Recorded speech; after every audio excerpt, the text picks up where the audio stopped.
Cheers. Cheers. Where's our wine? Yeah.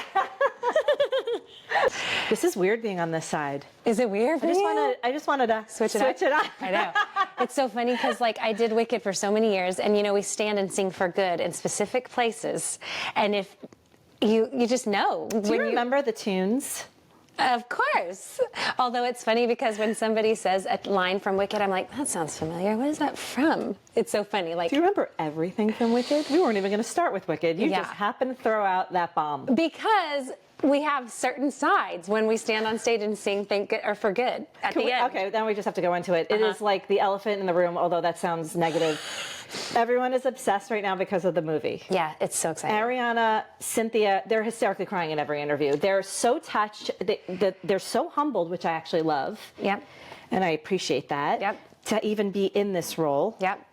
There's a fan club of people that are obsessed with people that have been in this role. Yep. Why do you think it's like a sacred club that you are in? You playing Glinda, the Elphabas. I have to say, like, it's such the most, like, honoring thing. It's like a sorority of women, and we are super tight. Like, we actually all, sweet. Like, when we see each other, we like, I see you, I know what you're in there doing, and then, so we had actually a screening of the movie, and that's so cool. For Wicked, yes, like, Broadway people. They're respecting the people. And it was amazing. So when Ari and Cynthia got there, I mean, Ari ran in, and Kristen was there, ran in. You just said Ari, so that's amazing. I don't really know her like that, but, like, you know what I mean? No, Ari, my girl Ari. Yeah, your girl. Your best but friend. I do kind of. I mean, she came in and was like, so that's truly the energy they come in. Like what you're seeing in the interviews, they're totally so grateful. And they're Broadway girls. They are Broadway girls. So she came in and it was just the Glindas and Elphabas that were like long running girls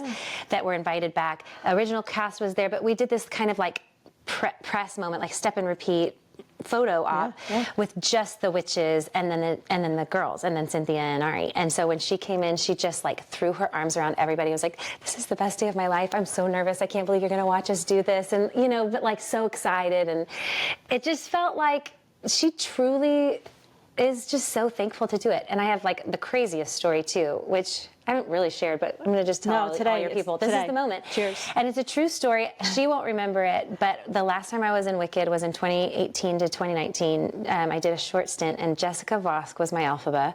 And at intermission, I used to always go in my Elphaba's room, and we would visit and talk. And I went into Jess's room at intermission, and she was FaceTiming with Ari.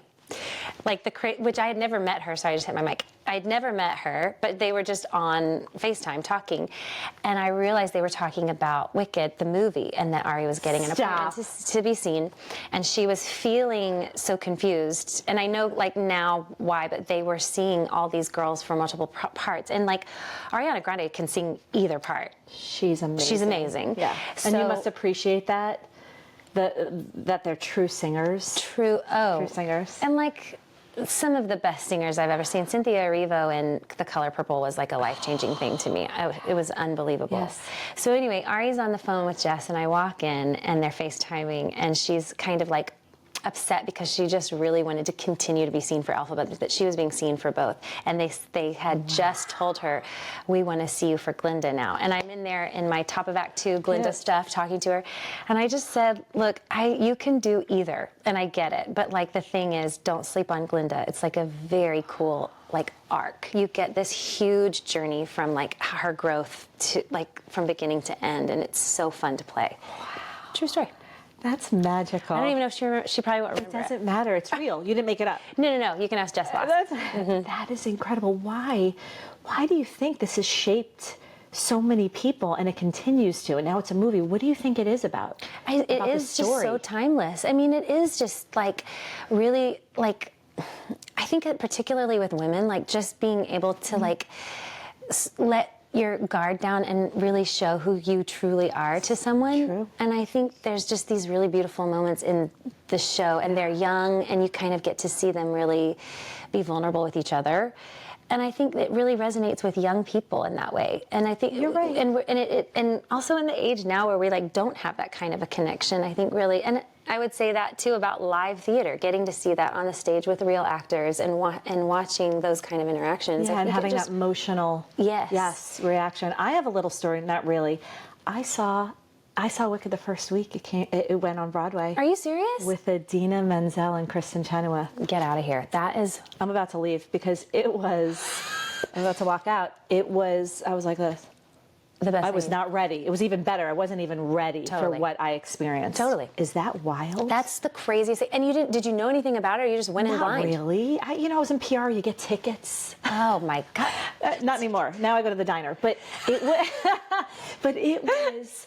I walked out, I was like, oh my gosh, that was life-changing. Yeah. They're amazing. I mean, they're icons. I wish I saw you. I didn't know you back then. Oh my gosh. Well, I did it all over the place. Like I mean... You did? I did. I am the longest running Glinda. Stop it! Yeah. That's amazing. Isn't that the craziest thing? I still am, too. Wow. Yeah. You're like, please don't, if anyone wants to go longer, that's No, I mean, unless that's not true and they just haven't told me, but I continually get introduced as Broadway's the longest running Glinda. We weren't even going to go here, but we got to keep moving. Okay.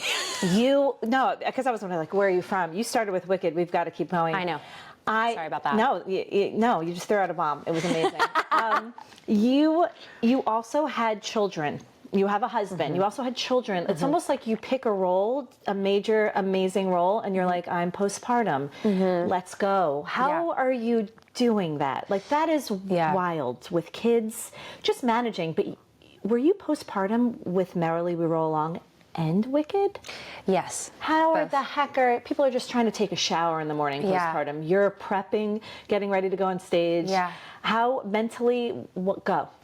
So I think the craziest was I had my first. So I got pregnant when I was doing Miss Saigon on Broadway, and I continued and I finished the run of the show. I was like 20 weeks pregnant when we closed. I thought I was hiding it. Everybody knew I was not hiding anything. I was totally ahead of bump.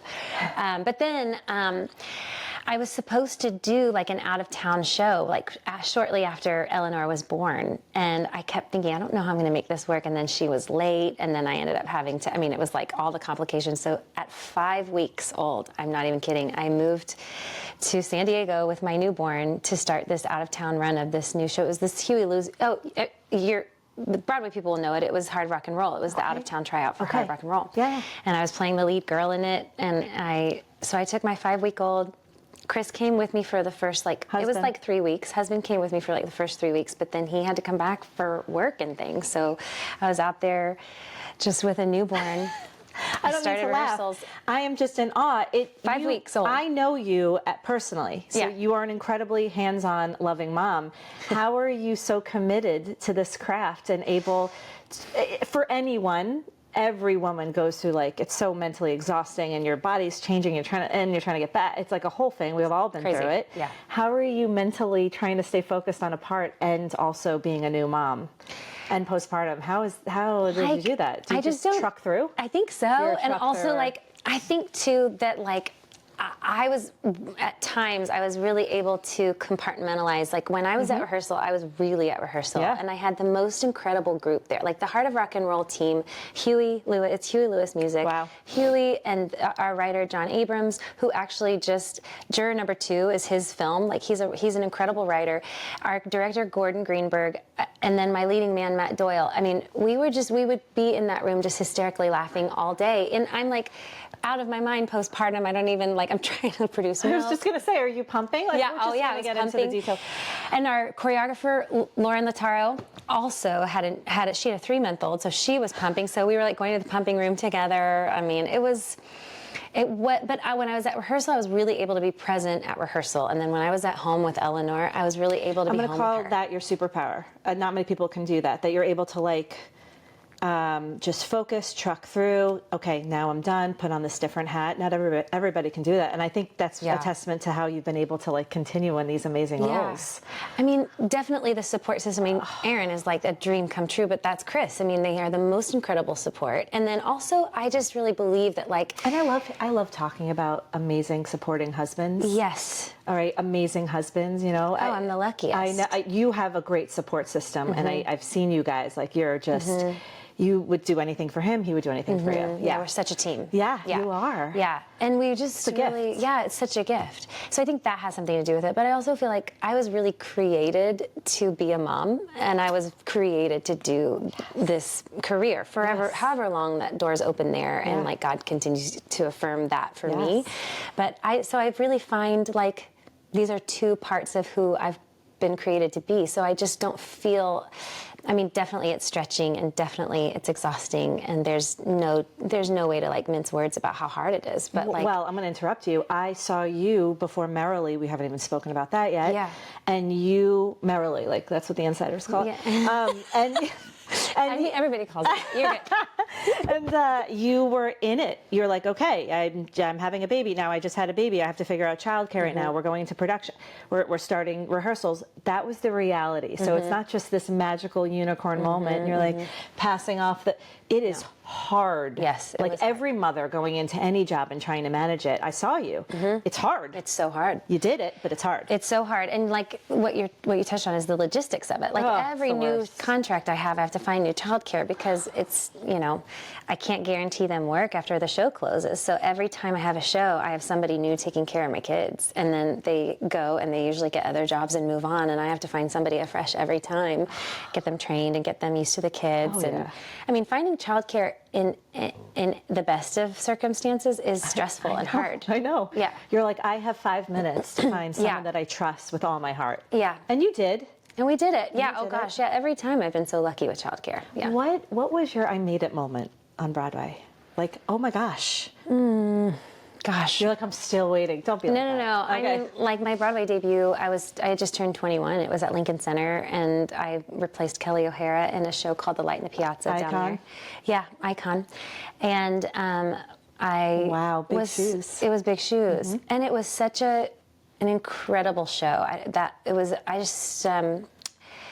And I moved to New York to do that from Texas to do that show. I got that job while I was still in Texas, and I moved here to do it. So I wasn't married, no. I was in college still. Yeah, I just turned 21. I was graduating early from college, so it was like finals and stuff, and I came up to New York on Thanksgiving break, like almost exactly 19 years ago. Wow, yeah. So, November 15th. And did you feel, how everyone, and that it doesn't show how talented you aren't, but did you feel this imposter syndrome? Like, what am I doing here? Isn't it funny? I heard someone say once, and it was so nice to hear. I mentioned something once. I'm like, yeah, that imposter syndrome. She's like, oh, that means you're on the right track. Yeah, it's so true. But it's almost like a reframing of it because, yes, it means that there's growth, and you just have to catch up. Like it's almost like you mentally just have to catch up to that. Yeah. But every show I have imposter syndrome. Every single show I've ever done, I've had imposter syndrome. Do you feel like adapting to an already played part is harder than a new part on Broadway? Yes and no. I mean, they both have their challenges. Wicked is such a well-known sort of like machine on Broadway, and I wasn't ready, I think, for how there's like really set things that they have the witches do, and everything. And there's only so much wiggle room you get, especially when you're new and you're getting trained. Yeah. And the longer I did it, the more they trusted me, and I could have more freedom with it. But yeah, it was different. It was more like those long-running shows. I mean, it is like fitting into a really well-oiled machine, and you really have to like know your boundaries in there. Sure, you have to respect what's already been set. Yeah. Well, you were on Merrily, We Roll Along. Yeah. And that seemed like a really special coming together of friends. Yeah. Lindsay Mendez, Tony Award winner, Jonathan Groff, Daniel Radcliffe, obviously Harry Potter. You guys are all buddies. So you came in the room, you're like, hey guys. Yeah. What was the vibe like? Well, I didn't know Dan. You didn't? No, I've never met him, but we have friends in common, which is so weird, because he did, How to Succeed, like many years ago with a bunch of friends of mine. Yeah. And then, he's done a ton of Broadway work. Yeah. So there was a lot of friend overlap there. But yeah, Lindsay and I, she was one of my alphabets, and we've been best friends for over 10 years. and have kids the same age, and mom friends / Broadway friends. Yeah. And then Jonathan and I met, we had our Broadway debuts the same year. He was in Spring Awakening when I was in Piazza, and it was the same music director. So she really brought us together. So we've been friends. When you were auditioning, did you know these were the people? Yeah. So you're like, I'll do it. That's my buddies. Yeah. When Lindsay was going through the process, she was still in LA, and we were like, she was telling me everything as it was going along, and then I was like, I want to do this show, and she was like, I was thinking you should do this show. So I emailed my agent and manager, and I was like, I need to get an audition for one of these roles, and so I did. I mean, and honestly, that's the other thing. Like, I'm so thankful that I advocated for myself, because I wasn't on the casting director's list of women to see. I really had to like put my name forth. And then I saw you as Beth Shepard. I can't imagine anyone else as Beth Shepard. First of all, I have a little quick story to share, which is a riot. We knew each other from a mom's group at church. Yeah. I think for almost a year, I didn't even know you were an actress. Yeah. And that sounds bizarre, but the way it's set up is that instead of when you meet anyone outside this group, you're like, what do you do? Da, da, da, da. We don't even touch on that. We like get to the heart. Yeah, and we talk about things that I wouldn't even talk about with my everyday friends. Exactly. It's wild. It's that deeper. group. It's deeper. So then when you said you were an actress, I was like, oh, that's awesome. And then I she's an actress. And then I looked you up, and I randomly one day looked you up, and I was like, oh, she's an actress. But that's a testament to you. You weren't like, hey, everyone, you didn't even talk about it. Well, yeah, because that's not what we lead with. Also, I don't lead with acting. I don't lead with it in life, but certainly not in that setting. There's a lot about you. So then I saw you on Broadway, and I was like, oh my gosh, she's funny. She can sing. It was just amazing. Did that role, you're like, did that role shape you? Oh my gosh. Well, when I was auditioning for it, I was like, this has to be mine, right? Like, I mean, it was the first time that I was like... And you were postpartum. Yes. Mabel was like 4 months old. Well, so I was 9 months pregnant when I auditioned. And I had her 2 days after my callback. 2 days. That's how, like, I was having contractions in my callback. I was like timing the night before. I was like, because wasn't supposed to go into labor. So I was like, Chris, I think these are very regular. Stop. Yeah. That's incredible. Yeah, so I was like, I'm not sure if we need to be worried. But I was like, I got to do this audition in the morning, so let's just hang tight. I mean, you would have been in labor, and you would have still done the audition. Still done it. Yeah, obviously, that's wild. Yeah, I mean, I was definitely in like false labor. What do you call it when it's just like, Contractions, false labor. You were like about to have a child. It was like regular contractions. We had one of those contraction timer apps going, and I was like, this is really more regular than it needs to be right now. Yeah. Like, I gotta go do this thing in the morning, and then we can go to the hospital. And I saw you. You were making it all work. Like during your breaks, you're meeting your husband and the children at the park, and for lunch, you're like exhausting. Yeah, exhausting. Where like people who may not have families can just like. Pull up in their, dressing room and just like close their eyes. You're like pushing kids on the swing and having, Yeah. Moms can relate to that. Which was great. I mean, honestly, Lindsay has kids. She had one at the time, and she got pregnant during Merrily. And then Dan had his son. She was amazing, by the way. Yeah, she was amazing. And then Dan, his partner was pregnant during our off-Broadway run, and had it they had their son between off-Broadway and Broadway. Yeah, so he had a young newborny kind of situation as well through the process. So it was kind of like a sweet bonding thing that we were the parents. And then Reg Rogers, who plays Joe Josephson in the show, the producer, he and I are super close. He has a son and a family, and it was like we were just parents, like trying to make it work. Did parenting change the way you view your roles? Yeah, it changes the way I view everything, right? I mean, totally. Well, you're playing alongside with other children. I'm sure you're like motherly, like these kids are like playing till 10, 11, like acting till 10, 11 every night. I don't know how the heck they're doing this. I never really understood it either, and I was there. Incredible. Yeah, those little schedules they were on were, I'm sure, exhausting for those kids because they were like 6 and 7. I mean, they were young. They were little. I can't imagine. The kids that played my son. It takes a special kind of, yeah. Parenting in New York City. You're like, yeah. It's very nuanced. I remember is it? Yeah, I remember when I was pregnant with my second, and then I like started like going crazy. I was like, how am I supposed to have this kid? I don't even have a basement right now. I don't have a basement. I can't have this child. I don't and Aaron's like, what are you? I was like, I don't have a basement to store stuff in, Aaron. Like, so where are you at? Do you love New York City, or do you need your basement? Oh gosh, today? Yes, it changes. Well, I'm sure it does change day to day and moment by moment. Like, I love or hate. I don't know anything else. I mean, this is what I say all the time. I don't know anything other than this. I generally don't love being a parent in New York City, but I don't think I would do it anywhere else. Interesting. And you're from Texas, and you go home regularly. Yeah. Just you can't see the car, and listen, I don't want you to move, but you can't. Yeah, we'll never move. I mean, we're here. Good. We're here for the long haul. Listen, you're like in it. Yeah. But I used to think like it's so hard. You feel like a nomad. You're carrying stuff on the stroller, the bags, or kids are crying. You're parenting in front of 1,000 people who are giving you advice. Oh yeah. Wouldn't a car be better? But then I go to the suburbs and I'm like, the car seat in and out, painful. Yeah. There are pros and cons. There are pros and cons. Yeah.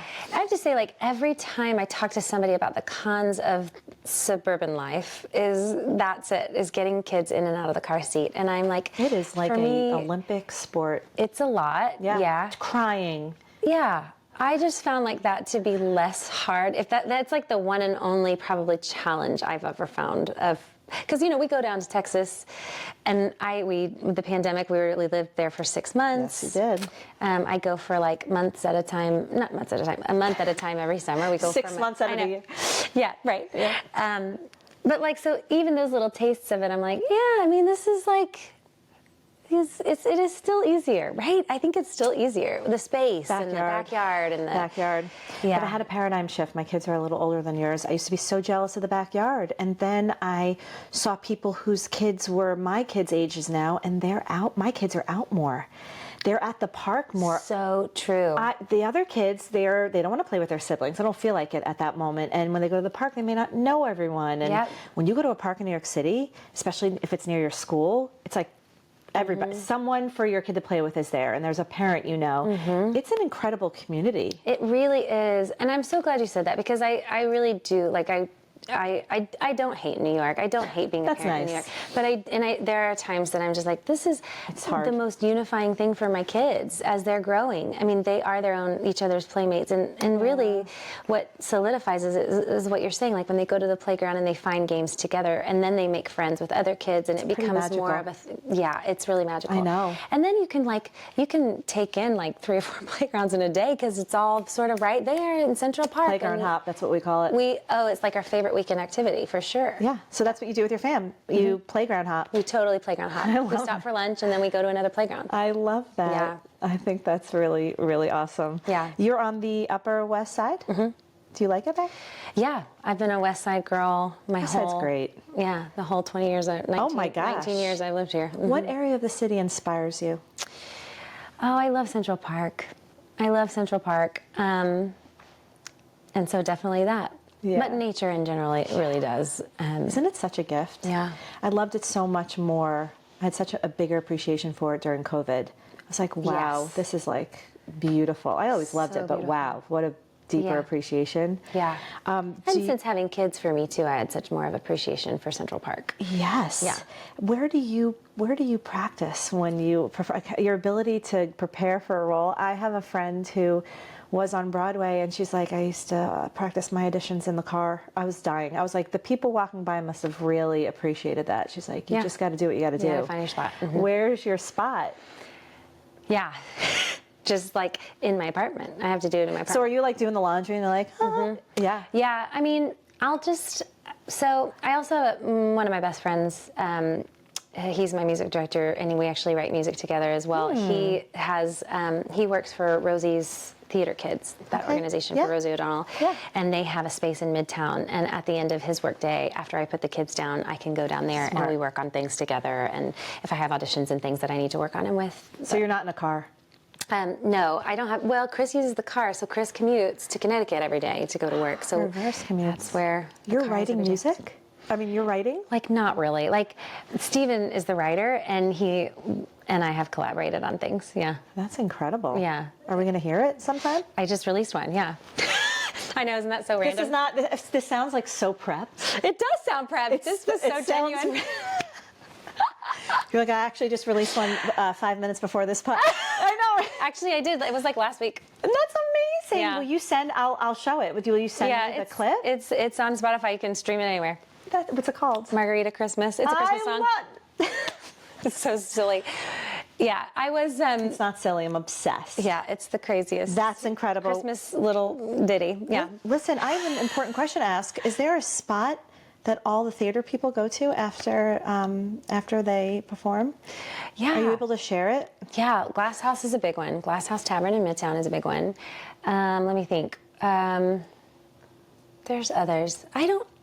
Since having kids, I don't go out as much after shows. It's funny, talk about like the taking away the allure and the glitz and glam of it. When we saw you, you were like, we, caught up and whatnot. We're like, what are you doing? You're like, I'm going to take the subway home. Yeah. Because I have to be up at like 6 with my kids. That is the reality. So here you are on stage. Everyone's like, whoa, you're amazing. Yeah. You're coming out. You're probably doing autographs. And then you're heading on what's your subway? I get on the one. Get on the one, right there. Getting on the one so you can get home and get some Z's before starting the next day. Yep.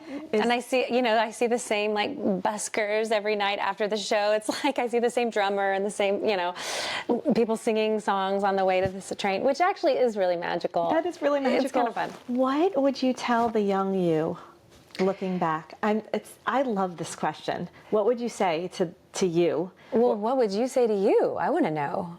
Oh, I wasn't prepared for you to ask me. See, it's a hard one. Yeah, I don't like this. Okay. What would you... It's hard. Listen, some people are like, it's hard. Yeah. And you're not going to get every role. The ups I will say, I mean, what I wish I had said, what I wish someone would have said to me back then, just to take some of the guesswork out of it, is just to, like, you have to keep going. At the end of the day, like, the more you pursue it and the longer it's a numbers game. Like the more auditions you take, the higher your odds are of getting things, and the more practice you get, and you just have to keep going. And that is really a lot of self-motivation. But if you take some of the emotion out of it and just think of it as like, this is a numbers game. I'm really just increasing my odds by taking every single audition. It's a lot of work for no pay to audition that frequently. And I think the older I got, the more I realized that. And it was tricky at different times and busier times in life to like take every audition that comes along, because it's a big job. Yeah. 2 or 3 auditions a week is like, I put the kids down and we put up the screen and the house and the lights and the camera, and Chris reads with me, and we just, until like, hopefully not until midnight, but yeah, we like stay up, and then I edit it and I send it. I mean, it's like, you just have to do it. Just keep going. Just keep going. I know how to answer the question. Okay. And I was listening to you as well. No. I love that it like spurred something in your mind. You definitely spurred. Okay. Enjoy the hustling part, because you're going to look back and be like, that was the most magical, because everything was so new. Yeah. Yes, it was so stressful, but everything was so new, and there's like such a magic in the newness. So good. Yeah, and it's so true. And not to me, to both of us. To both of us. I mean, so a treat. So such a treat. What would you say to the girl? She's like, I'm coming to New York City. I want to be a Broadway star. I would say you can do it. You can do it. Any advice, like anything, like keep your head down? No, you're like, look up, be aware. Yeah, that's true. Don't keep your head. You'll trip over someone. I think, like, honestly, the thing that happens a lot in this industry and in everything in life, especially with social media, is just that, like, comparison is the thief. It really is. I know it is. And particularly when you are the entity that you're trying to put forward for people to hire. Yeah. I mean, it is just my voice, my ability to interpret life and, interpersonal relationships and portray that on a stage. Like, that's me. It's my psyche. It's my who I am, who I'm bringing to the stage. And just the more you know that you're enough, like everything you bring to the table is important and worthy and worthwhile. Yeah. That's amazing, because the women or men, people's self-worth get wrecked during this time. But they're not saying no to you. They're just saying no to your hair color, or they wanted a deeper voice, or they wanted someone taller or shorter. It's not you. Right. It wasn't for you. Right. Right. Yeah, total paradigm shift. It is. You do have to like reframe it, because it's so personal. I mean, it is so personal because it's you. I don't know how you do that. Yeah, I think, and also you get better at it. Like, I think you just grow. I mean, redirection doesn't feel so personal as it moves along, but it does. It doesn't ever stop stinging. But then that's the other thing about like take every shot. Like it's a numbers game. The more you do it, the less it stings. The less you realize there's more opportunities. Like this isn't the end all be all. Yeah. There's another one. Yeah. Right next week I'll be auditioning for another one. Who inspires you on Broadway? Everybody. I have to tell you, like I grew up. Sutton Foster was like a huge one when I was in college. Before that, Lea Salonga, who I ended up working with and is now like a friend of mine. Like, what in the world? Yeah. Like, she was a hero that I actually met and worked with. Incredible. Gosh, and now like literally, I would say like every woman that I've done Wicked with. I mean, I've had some amazing. I've worked with some of the best actresses on Broadway, like in an intimate like on-stage relationship and off-stage. You know, so. Yeah, all my co-stars. I mean, truly, it's just Broadway is such a community, and I think maybe people don't really realize it's actually kind of a small community, and you do overlap with so many people, and it does feel like familial. Like you get into a new show, and there's like first day nerves and jitters, but you realize, oh, we have this person in common. I'm like, oh, you know, and then it becomes like easy, quick, and fast friends. How did it feel when you first came on the scene? Did it feel competitive? You didn't know people that well. Was it harder at first? Yeah, for sure. It was harder. I was so green. You know, I came straight from Texas. Like in 2005, like there was no social media. YouTube was like just starting. I think the only Broadway websites were like broadway.com, which was brand new, Playbill. So I didn't even have a lot of access to Broadway. So I just didn't know how things worked. So that like now, like there's backstage vlogs all the time and you know, bootlegs for days of every performance. Yeah. And it just wasn't around or available. So I just was so, I was just navigating what it meant to be in New York. It must have been hard. It was. It was a little hard. Lonely at times. Yeah, very lonely. Yeah. And of course, I was like in such a privileged position because I was in a hit Broadway show replacing this woman who's an icon and in a leading role on Broadway. Yeah. Like nobody felt sorry for me, and so I couldn't sit in like self-pity that I was like I would get it lost on the subway. I was like, you know, you just gotta keep on moving, girl, because nobody's feeling sorry for you. I love that. And I also I'll accept the not listing one or two people who inspires you, because I think the best answer is the person you work intimately with that you're so inspired by. Sure. Because it's women. I mean, if we're just focusing on women, it's the women in general that you see working. So that's the most inspiring. So inspiring. The one rooting for you, the one encouraging you, the one working with you. What's more inspiring than that? Oh my gosh. I mean, it was such a special thing. Like I watched Cynthia and Ari in these interviews, and I'm like, yeah, because you're so bonded. They are so bonded in all their interviews. I've never seen anything like it. Yeah. Do you think Both of us are like my closest friends because you're partners through, like, it's a grueling schedule and very high demand. So when you saw that, you're like, oh yeah, it was a no. I knew. Oh yeah, I knew they would be. Incredible. Yeah. And it's it's just. There's just no. I've not. You're found like, you'll an onstage never relationship. understand stuff. No, that's not. I'm joking. No, because we feel it in a different way when we see it from the audience. It's incredible. Yes, and I think that's what people come back for. I mean, that's why it's a movie now. We're all obsessed. Obsessed. We're switching gears a little. Yeah, please. Your faith. My faith. You got one. I got one. Does your faith shape the way you approach your roles? That's an interesting question when you really look at it. Such an interesting question. I know. Yeah. And I didn't work I wasn't an actor, but I was in fashion PR, and it's just, that was a wild journey. Yeah. As well. So it's a nuanced question. I understand that. Yeah. And probably not a lot of people of faith around you in that industry. No. Yeah. There were times where people were like, how are you even doing that? And I was like, okay, we gotta change the conversation here. Yeah, right? For sure. Yeah. 100%. I know. Yeah, and because of my faith, I mean, I bring it with me to every role I do, of course. It's who I am. It's like part of me, so I can't like divorce that part of myself when I bring a character to life. But, that's good.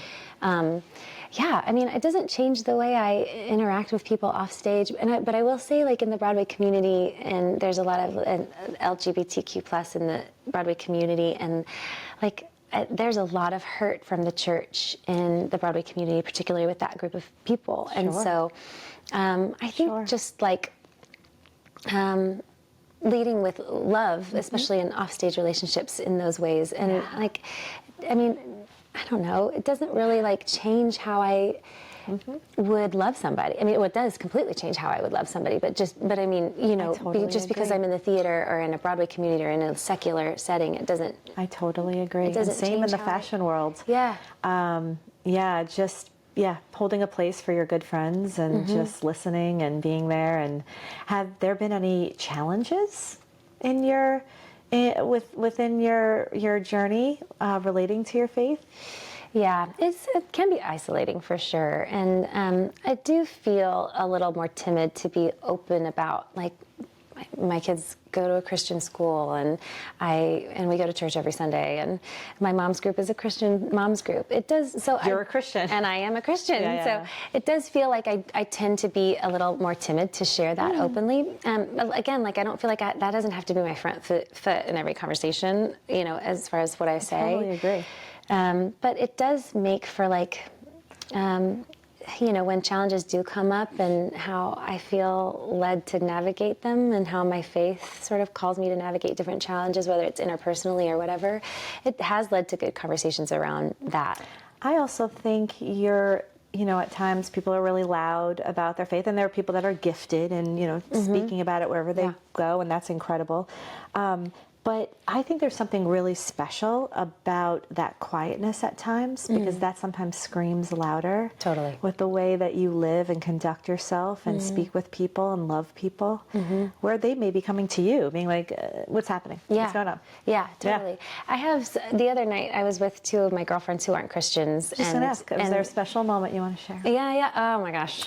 This wasn't scripted. Go. We're like really synced. We're like so synced. And we were talking about motherhood, and I was talking about mom's group, and just like how we pray for each other in mom's group, and kind of how we're uniquely empowered because of our faith and because we have the Holy Spirit to do motherhood, to do the hard job of motherhood, and how I don't feel like bogged down. I mean, of course we all get bogged down, but how like I feel just called to have that like overcoming spirit, like conquering spirit of just like we have everything we need, and we're not it's not victim motherhood. Like, no. Even though it is hard in the city and people do yell at you on the subway when your stroller's in the way. People are screaming at you. Even though, it is actually very difficult. But like, we're not victims, that we are overcomers. No. And that, like, to be reminded of that with the women that we surround ourselves with. Part of that faith. You know, everyone, I'll just speak about women in general, want to be seen. Yeah. Right. So when you're constantly seeing people every day and you're like, I'm great, everything's great, kids are good, you're not really speaking to your heart. When you have, whatever faith that is, if people can relate to this, when you have that faith, it literally speaks to the heart of what's going on. So instead of being like, hi, Katie, what do you do for a living? It's like, I had a really hard week. Yeah. I'm just having a tough time. Yeah. And then we all gather and we're like, been there, gotcha. Totally. And then we pray for each other, and then we're like encouraging. Yeah. That is so much deeper than the person you're just doing pleasantries with. Yes. Yeah. You could see someone every day and still not get to the heart. I remember our group. You're with, and you're like telling things to people you don't even know their names yet. Mm-hmm. Like, what's your name again? This is my deepest, darkest secret. You know? This is my internal struggle. In life. Yeah. It's pretty special. It is special. It takes it one step further. Like, then we pray over each other, and we pray through it, and we pray for healing and, overcoming. I mean, it really is just. It's not. We're not sitting in it. It's not like a mom's self-help moment. It's just we actually cover it in prayer. Yeah, you give it to God. You don't carry it anymore because you can't solve for everything. Yeah. So just do what you need to do, give it to God, and then this peace comes, and then things end up working the way they should anyway. Yeah, for sure. The city's so fast-paced, and your job is so demanding and beautiful at the same time. Does your faith help you with your balancing this craziness? And if it does, like, what are your routines or practices? What do you do to kind of balance? That's like a really good question. It is a struggle for me. When I am full time in a show, and it's 8 shows a week, it's demanding and it's late, and then I wake up early with the kids. I mean, it is really challenging to get into a rhythm of like prayer, quiet time, things that would sort of refresh and rejuvenate. And so actually now that the show that I was in, that Merrily is closed, I'm back sort of in a mom's group and in more of a rhythm. And it really is interesting. I think I don't have a great answer, because I do struggle with sort of that sort of. Me too. Yeah, like and this. Don't you see with relating to this mom group? Isn't it so obvious when you are at a group and you get to like every week check in, then when you're not, and just grinding? 100% different. I know. And just feeling like plugged in to like a community that is on the same spiritual trajectory. Sure. It just changes the way you approach life. And life in the city is busy and exhausting, and it can really, it's overstimulating. And so I feel a huge difference. Yeah. But yeah, I think I don't have a good answer, because I do kind of come in and out of seasons of just really feeling bogged down. Yeah. That's relatable, I think, for anybody who has a faith where you're, really plugging in, and then when things get crazy and life is frantic and you don't have a minute for yourself, that's the reality of life. Mm-hmm. All right, I got to get back in the moms group. I mean, you're like, that's why I came here today, Steph. I would love it if you would. I do miss you. I'm reaching out. Where are you, with Christina? Oh yeah, of course I'm with Christina. Of course I'm with Christina. She's my girl. She's the Been with her the whole time. Everyone's like, who's Christina? Christina and Charlotte hosts. Those are my girls. Yeah, it is the best. All right, fine. Okay. You're like, that's why I came today, Steph. This is a call for help. We wanted to reach out. Everyone's downstairs waiting. Oh my gosh, this is an intervention, in fact. Hilarious. I love ending with that, because we're going to move to rapid fire. Oh gosh, okay. And I always like add my thoughts. I'm not going to add my thoughts. I like to explain my rapid fire answers whenever I do a rapid fire. I like to add my own thoughts with you, but who cares? Everybody. Everyone does that? Yeah. No, I care, and everybody cares your thoughts. Okay, I'll give my thoughts. Okay. Subway or bus? Both. Favorite place for coffee? The closest one that I'm to. Obsessed. What keeps you up at night? My kids. Like Safety, physically? worrying over my kids. Worrying or physically? Worrying over my kids, and particularly like safety. Yeah. I know, weird anxiety, sorry. Not weird. Totally relatable. Okay. What's your favorite activity with your fam besides, I was going to say club hopping, besides park hopping? Park hopping, playground hopping. Oh yeah, I mean anything outdoors with the kids. You're outdoors We're girl. Outdoor, yeah. Favorite place for drinks besides here? Oh yeah, with one of my best girls and a bottle of wine. That's my favorite place. Anywhere. Doesn't You're matter. like, we could be on a sidewalk, we could be on a stoop. Yeah. You're real low maintenance. What's your shopping spots? Someone listed Target? FedEx one day. I was like this. We're going to go with it. We're not this is a non-judgmental space. Like Target. I love Amazon and Target. Everyone's like this. Yeah, like, do you shop? Do people shop? You do. You're fashion girly, but I shop on Amazon all the time. I love Target. Yeah. Yes, that's the reality. I do rentals now. That was the thing I started. Which one? Newly. Awesome. Okay, do you do rentals? Not right now, but I have, and I hear great things about Newly. I've really What's the other enjoyed one? I don't know. Okay. Date night spot. Chris and I go to, there's a steak place sort of near our house called Porterhouse. Is that what it's called? It sounds right. I think it's called Porterhouse in Columbus Circle. It sounds right. Okay. We go there a lot. And just like eat a big steak? Chris is like a real steak eater. Love. Mm-hmm. And I do too. I know, we're actually big like steak people. I love it. So yeah, we'll go and have a steak and a salad. You're so and cute. Glass wine. Yeah. We go there a lot. It's Good also for you. because it's close to our apartment, so we can kind of get in and really Right. And you don't have to waste time in a cab and waste time. Right. Yeah, for sure. Most challenging part of your day? Wow. That's a hard one. Chris leaves before the kids are awake in the morning, and he doesn't get home usually until they're in bed at night. So I have them alone all day, which is such a blessing. It's so great. And also, bedtime for me, and particularly like dinner time, bath time, bedtime, like the nighttime routine can be a real... How old are they? Eleanor is 6, Jack is almost 4, and Mabel is 2.5. Yeah, you're like in it. You've been in it, you're still in it. Yeah. That's really hard, and I've been there. Aaron would work long, long hours. It is beautiful, and you will look back on all the great things, but it is hard. It's so hard. Yeah. Yeah, I think And it's okay to say that. Yeah. I think moms all feel that way, yeah. And at the end of the day, we're all so tired. And me and the kids, we're all cranky, and it sucks. And I mean, dinner time's a real pinch point. I'm like, just eat your chicken. You know? Yeah. And no one cares about this, but this is really important to me. You have Eleanor Jack. Do you call her Elle? No, I Darn. know. I don't call Ella Elle anyway. I was really trying to make this story But she's sound an better. Eleanor, right? No, Ella. She is Ella. So you had an Eleanor Jack, and you said, you're like, is this weird? You said to me one day while you were pregnant. Yes. Is this weird? Our top name, and not because of you, is Duke. If we have a boy, I was like, that is amazing. Yes. Yeah, I hope it's a boy. And then you had a girl who's Mabel, who is perfect, and the name is perfect. Yeah. And it was supposed to be, but I thought that was really cute because I have an Ella, Jack, and Duke. Yeah. I know. I always said, I wonder if I can do that. You know what? It was so funny. I think you asked me, you're like, would that be okay? Are we all okay? You're like, hi, I'm Katie. Would that be okay if I name my kid? It was I was like, yes, early on. it is. It was early on, and I knew I liked you then. What's your self-care routine? Was that? What are we talking about there? Well, I will say this. Moving on. I love talking to my girlfriends and mom's group. It's like I'm a I knew you were going to say. broken I knew you record. weren't going to give me like a 6-step skin routine. Right? No. You're like, I don't have time for that. I jump into bed and I pass out. Yeah. Yeah. Yeah. And I will say, carving out time with Chris. I mean, he's my best friend. Like, carving out time with him is another self-care. I'm obsessed that you said that because you don't hear that often. Really? Yeah. Yes. I feel like you and Aaron are. He's my best friend, and he truly, like, I can't wait to come home and hang with him and have like a glass of wine.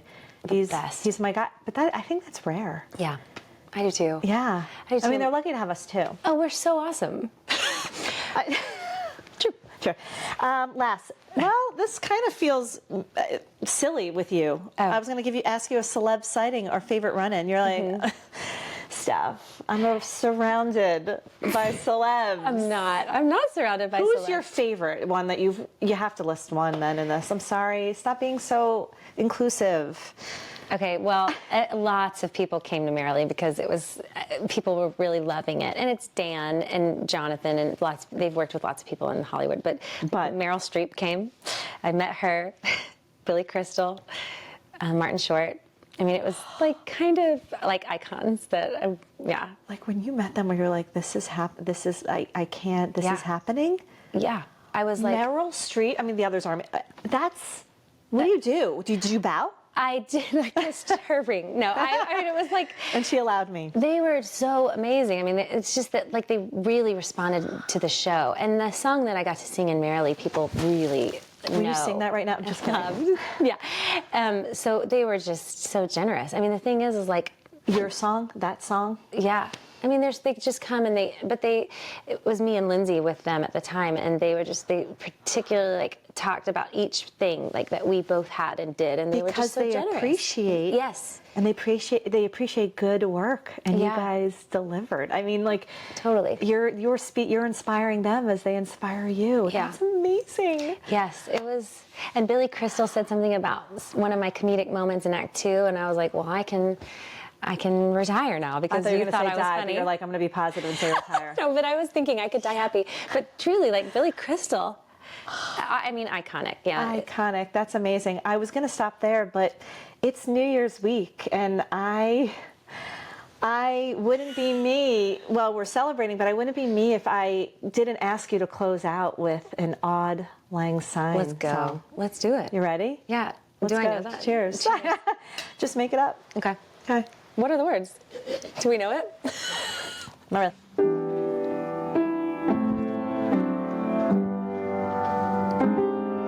Should old acquaintance be forgot and never brought to light? Should old acquaintance be forgot and old lang syne